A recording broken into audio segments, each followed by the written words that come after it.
Before I get to sawing that big log, I just wanted to show everybody who hasn't seen it already my cabin. I know there's some of you that have already seen the older videos up that I have of it, and there hasn't been a lot go on since I put those ones up. Just been getting ready for the last push of work here.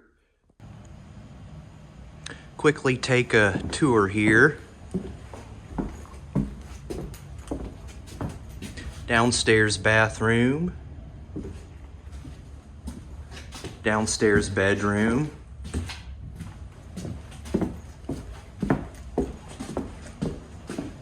Utility room's back there. This will be the living room over here.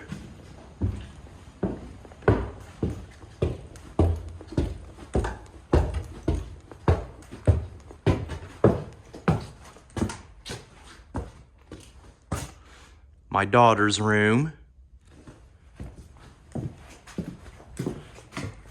Upstairs bathroom.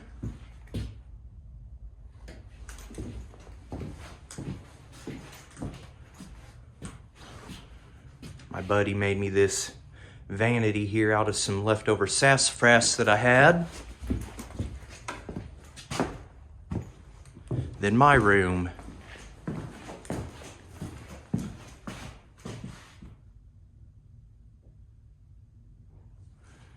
Has the walkout balcony.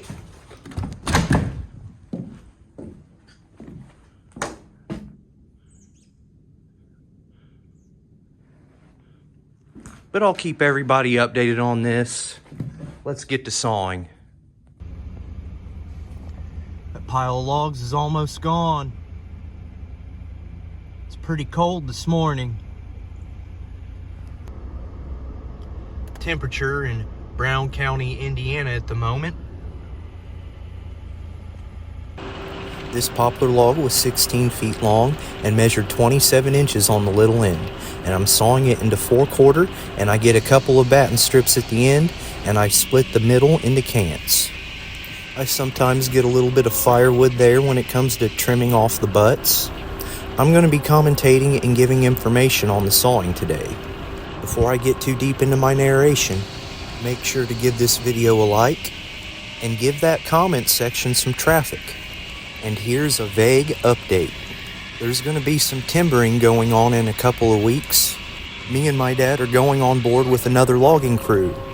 The logging crew that sends in those giant log bombs. Some of the hardwood trees that are going to be on that job are bigger than anything that you've seen on the internet. Mind you, these are very vague details. That's all I'm giving you, but subscribe to stay updated. So back into this log. According to the Doyle scale, it has approximately 529 board feet in it. The Doyle scale is pretty accurate with large logs. So since I'm sawing 4/4, that approximation is pretty accurate. When you're sawing thicker cuts, you get more oversaw. This is the case for circular saws, not band saws. Since I'm dealing with that 1/4-inch saw kerf, I am considering how much of that log I'm turning into sawdust. That's why I like sawing 8/4 the most. But you saw what the customer wants and what they're willing to take. And you might notice a little bit of wane on the end of some of those boards. And here's the deal. All these logs are cut with about 8 inches of trim. So any place where you see wane on the end of these boards, visually cut around 8 inches off. And all these boards will be getting sanded, kiln dried, and planed down. And edged again in their finishing process, which isn't done here. Not in the case of these boards. You are allowed a good tolerance for wane. Now, if things were proper, I could have went in further on that log on the first side. However, on those bigger logs, whenever it's cold outside, sometimes they roll out on the bottom just a little bit once you go in so far. And that's what it did. I could feel the bottom of the log rubbing up against the bottom of the head saw on the way back. So I just have to come back to that other side. But now the tempo can speed up because I'm not worried about that log rolling out.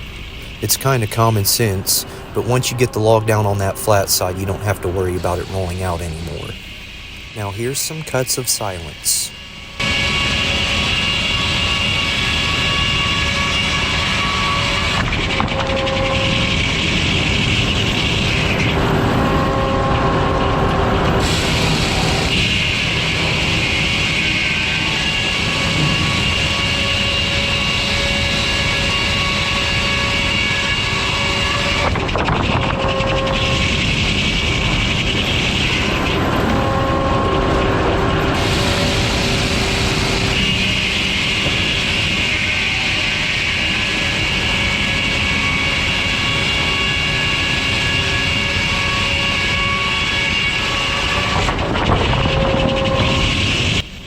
Now that I have the block square on the bottom side, I can just use my bottom edger.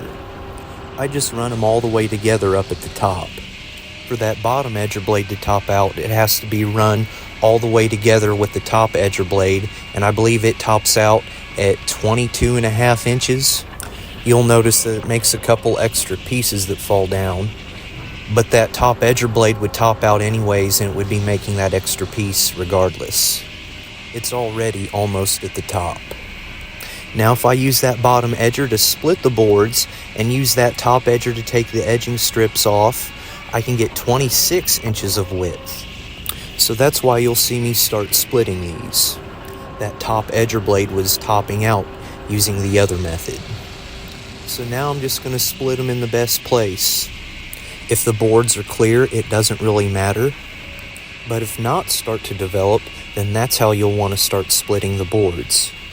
And you can see that on this pass and the next.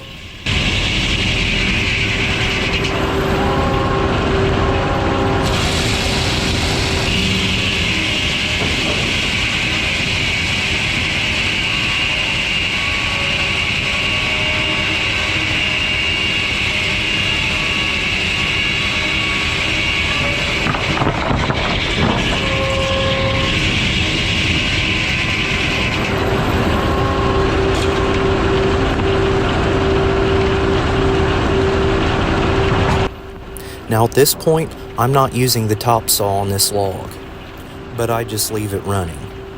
And that's because I've used it on pretty much every single log in this batch of poplar. And it takes a lot of startup energy to get those saws going. It would also be an extra move that I have to make. Once you're in the groove of running a certain way, it's just better to leave things running the way they are. There's some more man glitter in your eye. It settles away. The speed's going to pick up more.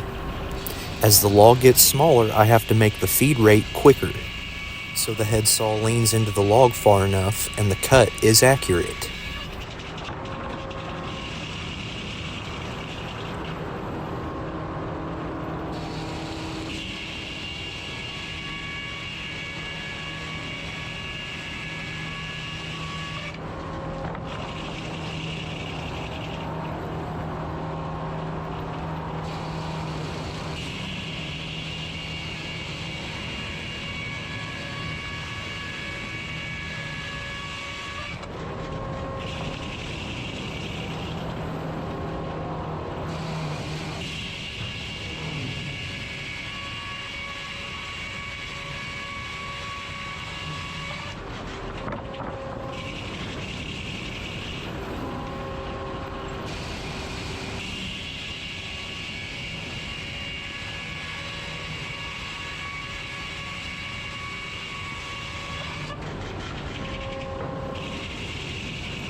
So the edgers clearly make it more difficult to saw.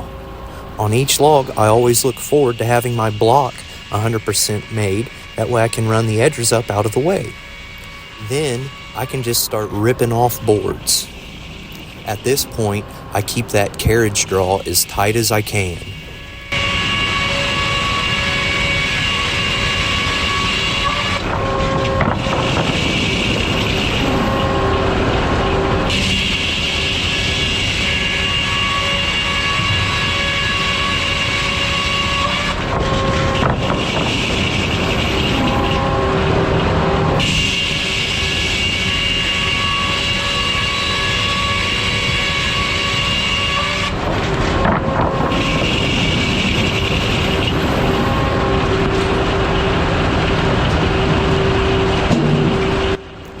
come back to that first side, and now I need to reestablish my cut. So I shave off a little piece, and then make what the log's divisible by.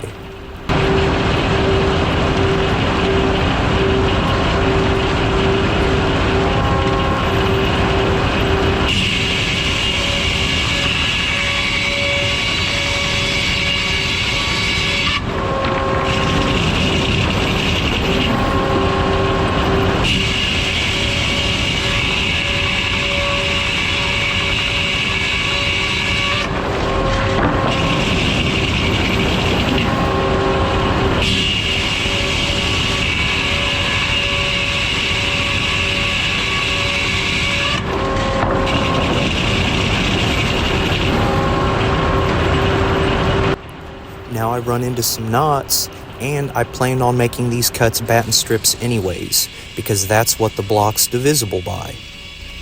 We have an order that involves 316-foot batten strips, so it's pretty convenient to throw that in with this load of grade lumber where all the logs are pretty much 16 feet. It gives me another cutting option with a 1-inch set. And then I split the final block into two 8.5-inch wide by 3.5-inch thick cants. They're probably just a breadth over 3.5 inches thick. And that'll be all for the sawing. There'll be a couple extras at the end, but tune back in again next time.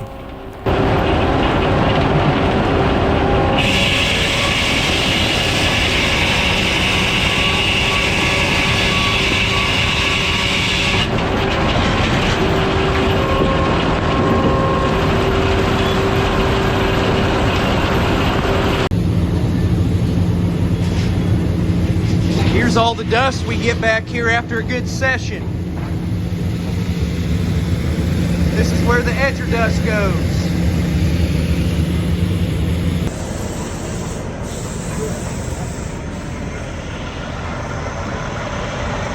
Out goes the truck.